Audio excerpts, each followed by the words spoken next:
নমস্কার বন্ধুরা, মিনার রান্নাঘরে সবাইকে জানাই অনেক স্বাগত।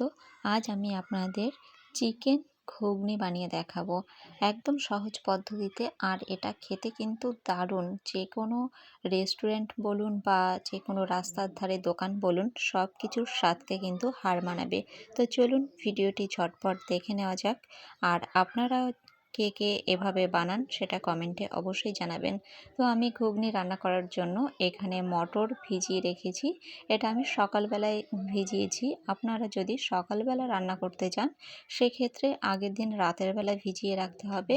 মোটামুটি 6 থেকে 7 ঘন্টা কি 8 ঘন্টা ভেজালেই যথেষ্ট। আর এখানে আমি 500 গ্রাম আলু এভাবে ছোট ছোট করে কেটে ধুয়ে রেখেছি। আর এখানে আমি 400 গ্রাম মতো চিকেন নিয়েছি। চিকেনগুলোকেও ভালো করে ধুয়ে এভাবে ছোট ছোট করে টুকরো টুকরো করে কেটে রেখেছি। তো এবার একটা ঢাকনা দিয়ে এটা ঢাকা দিয়ে আমি সাইড করে রেখে দিচ্ছি। আর এরপর আমি মটরটা সেদ্ধ করে নেব। তার জন্য এখানে একটা প্রেসার কুকার নিয়ে নিয়েছি। আর এরপর যে ভিজিয়ে রেখেছিলাম যে মটরটা, সেটা ভালো করে ধুয়ে তারপরে সেই জল সমেত আর কি এর ভেতরে প্রেসার কুকারের ভেতরে দিয়ে দিচ্ছি। আর এরপরে দিয়ে দেব এর ভেতরে স্বাদ অনুযায়ী নুন,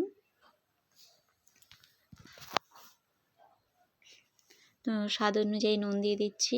আর দিয়ে দেব একটু হলুদ গুঁড়ো, আর দিয়ে দেব 2 কি 3টে কাঁচা লঙ্কা। এটা আপনাদের টেস্ট অনুযায়ী আপনারা দেবেন। তো এবার প্রেসার কুকারের ঢাকনাটা দিয়ে এবার আমি 3টে সিটি দিয়ে নামিয়ে নেব। আপনারা যদি দেখেন যে 3টে সিটিতেও আপনাদের মটরটা সেদ্ধ হয়নি, সেক্ষেত্রে 4টে সিটিও দিতে পারেন। আর যে মশলাগুলো নিয়েছি সেগুলো দেখিয়ে দিই। এখানে জিরে নিয়েছি, এখানে ধনে, এটা দারচিনি, এখানে লবঙ্গ, এখানে এলাচ আর একটা শুকনো লঙ্কা। এবার এগুলোকে আমি ফ্রাই করে নেব। তো তার জন্য এখানে একটা ফ্রাইং প্যান বসিয়ে দিয়েছি গ্যাসটা অন করে। আর প্রথমে আমি জিরে আর ধনেটা ফ্রাই করে নেব, কারণ সবগুলো একসাথে ফ্রাই করতে গেলে সবগুলো ভালো করে ফ্রাই হবে না। তো জিরে আর ধনেটা আগে ফ্রাই করে তুলে নিয়েছি। আর এরপরে দিয়ে দিচ্ছি শুকনো লঙ্কা, দারচিনি আর লবঙ্গ। তো এইগুলো ভালো করে ফ্রাই করে আমি এখানে বেটেও নিয়েছি। আর এখানে আদা আর কাঁচা লঙ্কা বাটা নিয়েছি। আর এখানে পেঁয়াজ কুচি আর টমেটো কুচি নিয়েছি।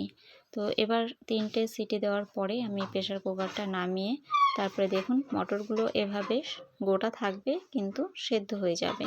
তো এরপরে পরের স্টেপে চলে যাচ্ছি। কড়াইটা বসিয়ে নিলাম গ্যাসটা অন করে। আর দিয়ে দিলাম সর্ষের তেল। আমি প্রথমে আলুটা ভেজে নেব। তো সর্ষের তেল দিয়ে এবার কেটে রাখা আলুটা আমি কড়াইতে দিয়ে দিচ্ছি। দিয়ে এবার একটু নুন আর হলুদ গুঁড়ো দিয়ে আমি এই আলুটা ভালো করে ভেজে নেব। আলুটা ভালো করে ভাজা হলে কিন্তু ঘুগনিটা খেতে দারুণ টেস্ট হবে। তো আমি ভালো করে আলুটা ভাজা হয়ে গেছে। এবার আমি এটা নামিয়ে নিলাম। তারপর কড়াইতে আরও একটু সর্ষের তেল দিয়ে দিচ্ছি। আর এরপরে ফোড়নের জন্য একটা তেজপাতা মাঝখান থেকে ছিঁড়ে দিয়ে দিলাম। আপনারা চাইলে শুকনো লঙ্কা বা জিরেও দিতে পারেন। আমি এখানে শুধু তেজপাতাটাই ব্যবহার করছি। আর আমি যে পেঁয়াজটা কুচিয়ে রেখেছিলাম সেই পেঁয়াজটাও এর ভেতরে দিয়ে ভালো করে আমি ভেজে নেব। পেঁয়াজটা 2 মিনিট ভাজার পরে এবার আমি যে আদা আর কাঁচা লঙ্কাটা বেটে রেখেছিলাম সেই আদা আর কাঁচা লঙ্কাটা এর ভেতরে দিয়ে দেব। এবার এটা দিয়েও পেঁয়াজের সাথে একটুখানি কষাতে হবে। তো আদার কাঁচা গন্ধটা চলে যাওয়ার পরে এবার আমি যে মাংসের টুকরোগুলো কেটে রেখেছিলাম সেই মাংসটা এবার আমি এর ভেতরে দিয়ে দিলাম। এবার এই মাংসটাও মশলা দিয়ে ভালো করে কষিয়ে নিতে হবে। তো এখানে আমি নুন দিয়ে দিচ্ছি স্বাদ মতো, আর দিয়ে দিচ্ছি হলুদ গুঁড়ো, আর দিয়ে দেব এখানে কাশ্মীরি লঙ্কার গুঁড়ো নিচ্ছি, এটা সম্পূর্ণ কালারের জন্য। তো দিয়ে আমি ভালো করে এটা মিশিয়ে নিচ্ছি।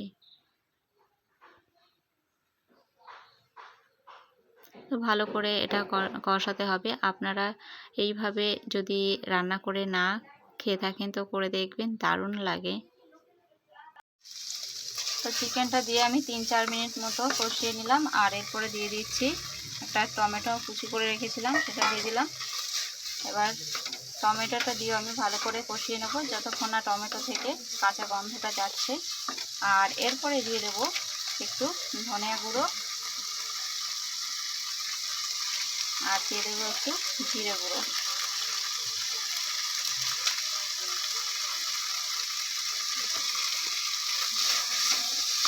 দিয়ে ভালো করে এবার আমি কষাবো।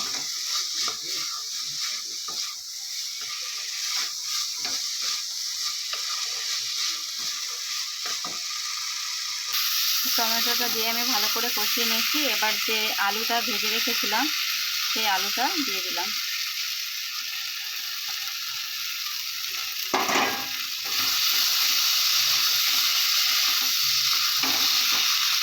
আমি যে শুকনো মশলাটা বেটে রেখেছিলাম, শুকনো মশলার গুঁড়ো আমি অর্ধেকটা এর ভেতরে দিয়ে দিচ্ছি, অর্ধেকের একটু বেশি দিচ্ছি,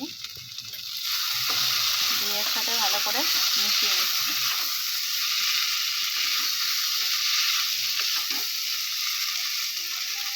এরপর যে সেদ্ধ করে রেখেছি মটরটা দিয়ে দেবো।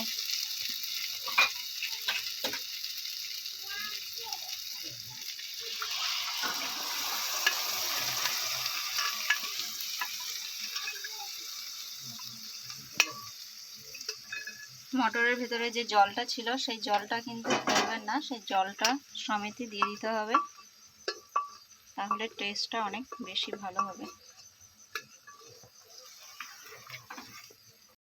তো মটরটা দেওয়ার পরে আমি খুন্তি দিয়ে ভালো করে নাড়াচাড়া করে নিয়েছি।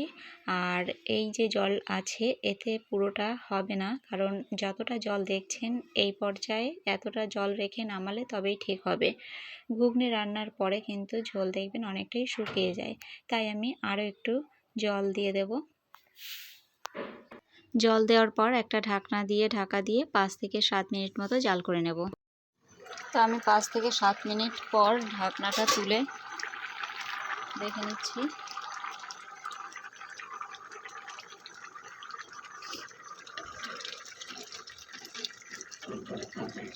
আপনারা নুনটা একটু টেস্ট করে নেবেন।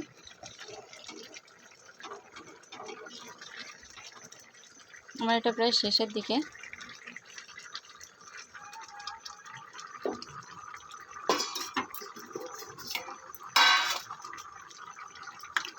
তো যে মশলাটা আমি গুঁড়ো করে রেখেছিলাম, যে কিছুটা দিয়েছিলাম আর কিছুটা রেখেছিলাম, এবার সেই মশলা গুঁড়োটা এর উপর থেকে ছড়িয়ে দিচ্ছি।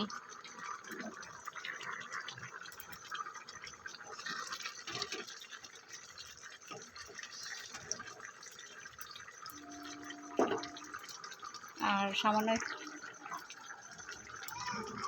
গরম মশলার গুঁড়ো দিয়ে আমি এটা নামিয়ে নেব।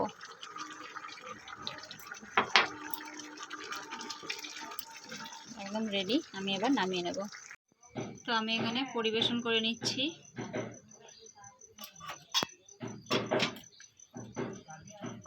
এখান থেকে দিয়ে দিচ্ছি শসা কুচি, আর দিয়ে দিচ্ছি পেঁয়াজ কুচি, লঙ্কা কুচি,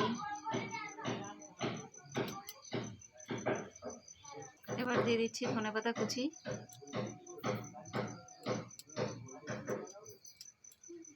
আর উপর থেকে দিয়ে দিচ্ছি চানাচুর, আর যে গুঁড়ো মশলাটা শুকনো মশলাটা করেছিলাম এটা একটু উপর থেকে দিয়ে দিচ্ছি, আর দিয়ে দিলাম একটু তেঁতুল গোলা জল, একটুখানি লেবুর রসও দিতে পারেন, পাতিলেবুর রস। তো ফ্রেন্ডস, আমার চিকেন ঘুগনির রেসিপি একদম রেডি। এটা দেখতে যেমন সুন্দর হয়েছে, খেতেও কিন্তু অসাধারণ হয়েছিল। আমাদের বাড়ির সবাই খেয়ে কিন্তু দারুণ প্রশংসা করেছে। তো আপনিও যদি আপনার বাড়ির সকলকে এমন সুন্দর একটা ঘুগনির রেসিপি বানিয়ে খাওয়ান, তো আশা করি তারাও খুবই পছন্দ করবেন। তো আজকের রেসিপিটি আপনাদের কেমন লাগলো কমেন্টে অবশ্যই জানাবেন। ভালো লাগলে লাইক, কমেন্ট, শেয়ার আর চ্যানেলটা সাবস্ক্রাইব করে পাশে থাকবেন। আর যারা অলরেডি আমার পাশে আছেন তাদেরকে অনেক অনেক ধন্যবাদ। আজকের মতো ভিডিওটা এখানেই শেষ করছি। দেখা হবে পরের দিন অন্য কোনো ভিডিওর সাথে। ততক্ষণ সবাই ভালো থাকবেন, সুস্থ থাকবেন। নমস্কার।